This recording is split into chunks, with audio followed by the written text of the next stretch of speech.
Can you trust your own memories? Think about a memory you have from childhood. Maybe it was a trip, a birthday party, an accident, a conversation. Maybe there is a memory you have told other people about for years. You can picture the place.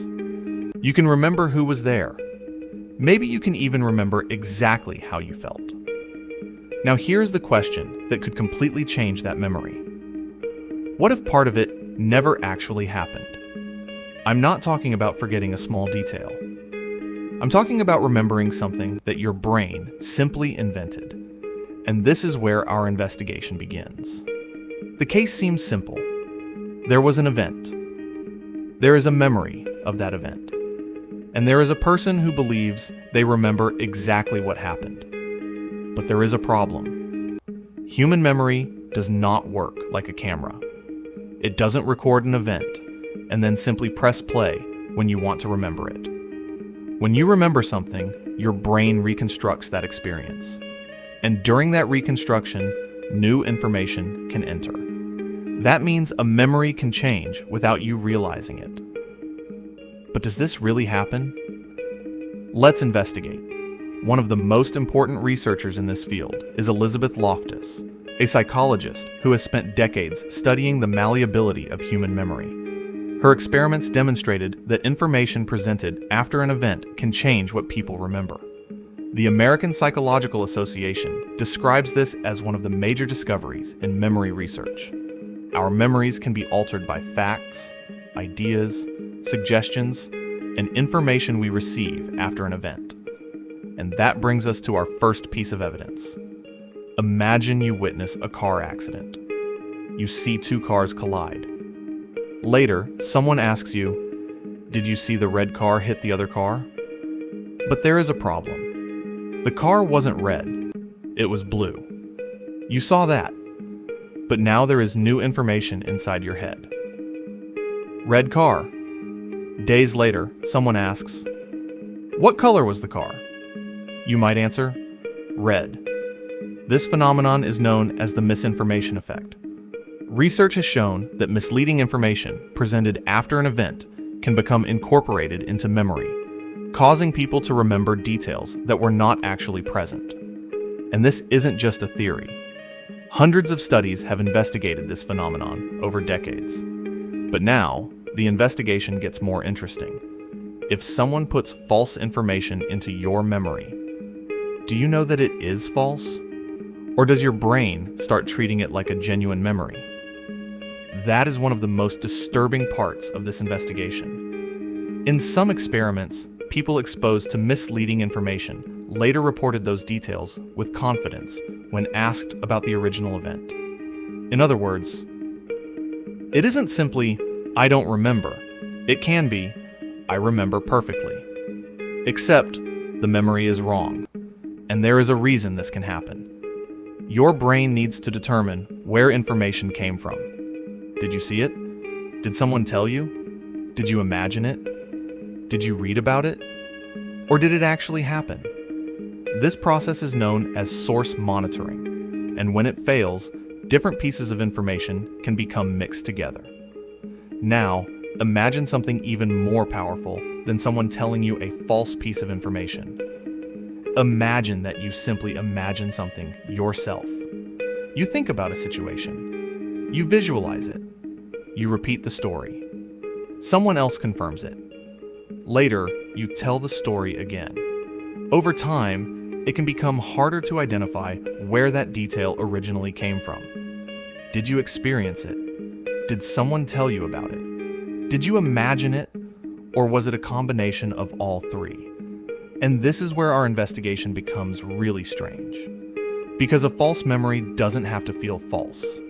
It can feel real. It can contain details. It can contain emotions. It can come with an incredibly vivid mental image. Research has even found that false memories can be accompanied by high levels of confidence. So now, we have three important pieces of evidence. First, later information can change your memory of an event. Second, you can incorporate false information into something you believe you remember. Third, You can be highly confident in a memory that is actually inaccurate. But now, we have to ask an important question. Why would your brain do this? Is your brain lying to you? Not exactly. Your brain isn't trying to deceive you. It is trying to reconstruct the past using the information available to it. And that's the problem. Reconstructing is not the same as replaying. Think about putting together a puzzle with several pieces missing. You look at the empty spaces and try to figure out what belongs there. Your brain does something similar. It uses stored information, context, expectations, emotions, and later knowledge to reconstruct what happened. Most of the time, this works remarkably well. But when information conflicts, your brain can fill in the missing pieces with the wrong ones. And perhaps that's exactly why our memories feel so trustworthy. We don't feel like we're reconstructing the past. We feel like we're remembering it. That difference is enormous, and there is an area where this can have very serious consequences. Criminal investigations. Imagine a witness who sees a crime. They believe they saw the face of the person responsible. Then they talk to other people. They see photographs. They watch the news. They answer questions. They receive information, some accurate and some inaccurate. When the time comes to identify a suspect, that witness may be completely convinced that their memory is correct. But that memory has already passed through several possible sources of interference. This is one reason memory research is so important to the justice system. Elizabeth Loftus and other researchers have spent decades studying the implications of memory distortion for eyewitness testimony. Now you might be thinking, okay, but is there any way to protect a memory? And our investigation finds an interesting clue. Researchers have found that warning people about the possibility of misinformation can reduce its influence on memory. In other words, knowing that your brain can be fooled may help you become harder to fool, but that doesn't make your memory perfect. And this is an important point. The goal isn't to say that all of your memories are false. Most of your memories don't need to be inventions. The problem is that you don't have an internal label that says, this memory is 100% accurate.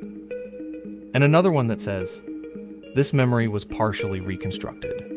You simply remember, and you trust the feeling that comes with that memory. That's the trap. Because feeling that something happened is not exactly the same as proving that it happened that way. So let's return to our original case. You have a memory. It feels real. You can visualize it. You can feel the emotion. Maybe other people remember it too. But over the years, you heard stories. You received information. You saw photographs. You talked to people. You imagined details. And every time you retrieved that memory, your brain had another opportunity to reconstruct it. So, what exactly is inside your head? The original event? A modified version? Or a mixture of both? After examining the evidence, we can finally close the case. Your brain doesn't have to lie to you in order to deceive you. It only has to reconstruct a memory differently from the way the event actually happened. And that may be the most disturbing part of this investigation. You can be wrong about a memory and still be absolutely certain that you're right. So I have one final investigation for you. Is there a memory from your childhood that you remember perfectly? A memory you have never questioned? Now try to find out. Do you actually remember that moment? Or do you remember the story that was told about that moment?